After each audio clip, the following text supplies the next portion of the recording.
Hello everyone, today we will talk about the nuclear deal between Turkey, Mitsubishi and Areva. The deal consists of the construction of a nuclear power plant in Sinop, Turkey, a place prone to seismic activity. To engineer an installation which could withstand such conditions, the Ministry of Energy and Natural Resources made a deal with the Japanese company Mitsubishi, along with Areva, a French firm specialized in nuclear energy.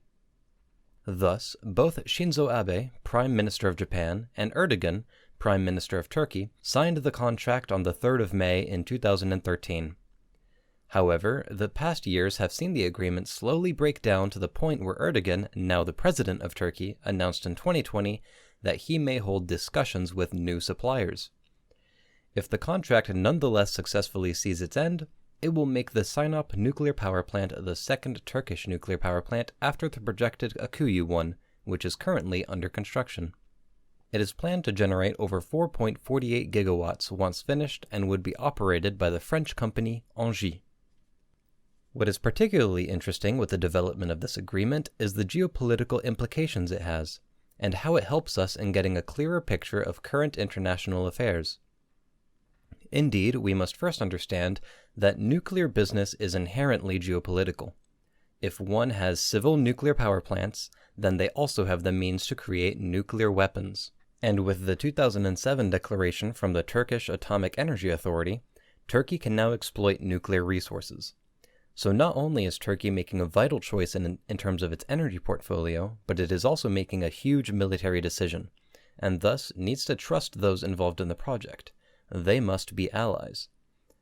Since Turkey is a part of NATO, Japan and France were both ideal choices, but the recent disagreements in the organization led to changes, as shown by the prospect of an alternative deal between Turkey and Russia.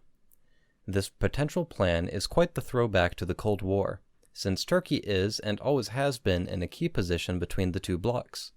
For example, the US, through NATO, once set up 15 Jupiter missiles in Turkey in order to be able to hit the Soviet state back in 1961.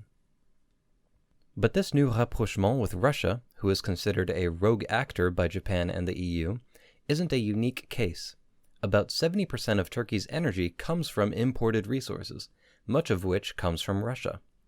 It currently supplies over 50% of the natural gas imported by Turkey, and is also an important economic partner due to the existing pipelines which link the two countries together. The construction of the power plant would help the country be more independent, which is desired by the AKP, which is the political party currently in power through Erdogan.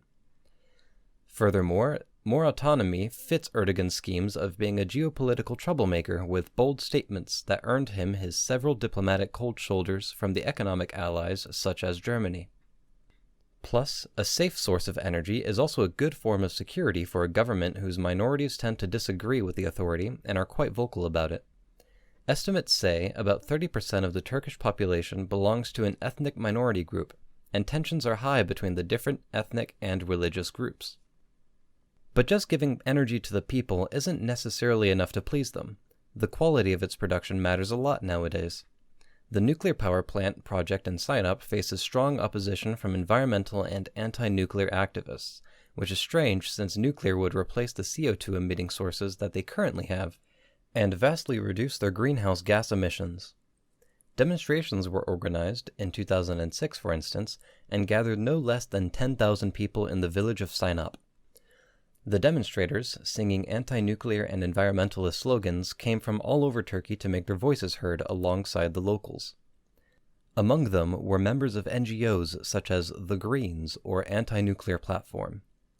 These organizations criticize many aspects of the project, such as the destruction of 1 million trees to prepare the ground for construction of the plant and the disposal center, which represents roughly 10 square kilometers of forest, or approximately 1,415 soccer stadiums. This sounds like a lot, and it is, but to put it in perspective, we are currently burning over 800 square kilometers of the Amazon rainforest every single day. They are also protesting the issue of nuclear waste and the safety problems themselves. The position of the Turkish Ministry of Environment and Organization is nonetheless opposed to these demonstrators.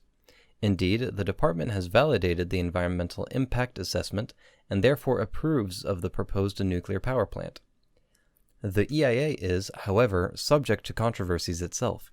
According to the opponents of the project, the report contains subjective comments, and objections raised by the civil party have not been considered or properly discussed. Moreover, the relatively short approval period of 10 days is also criticized. In addition, non-governmental organizations were prevented from taking part in the review and evaluation commission surrounding this project. The nuclear nature of the project is thus a great cause of worry for nearby habitants, even though it would also be an important source of jobs for a country which has a 13.8% unemployment rate. Moreover, the Fukushima accident, which happened in 2011, once again brought up the risk of a nuclear catastrophe linked to the construction of any nuclear power plant, and even more so in a seismic sector. This tragedy caused security demands to be updated all over the world, and caused a sharp increase in the construction cost of the project. It has gone from $15.8 billion to over $44 billion. It worryingly deepens Turkey's debt in very uncertain times. It thus seems very legitimate from the Turkish state to wonder if the original deal is still worth the price, especially since it would only have 25 to 40% of the shares in this nuclear power plant. Furthermore, Russia appears as the best partner in such nuclear deals since, through its nuclear energy company, Rosatom, it managed to keep the Akuyu project, which it already leads, at the steady cost of $20 billion. If it were to be finished as scheduled, meaning by 2023, the company would be ready to start the construction of the Sinop power plant right after, and would thus keep the earlier deadlines which set the end of the project in 2028. However, Rosatom's cuts in budget are linked to the security savings Mitsubishi refused to make. So while this alternative deal would be a great economic relief, it implies heavy risks on the long term for Turkey as a whole. Therefore, the development and future of the Sinop nuclear power plant project is a key element in Turkey's geopolitics, diplomacy, environment, and economy, but we'll have to keep an eye on it to see how it goes.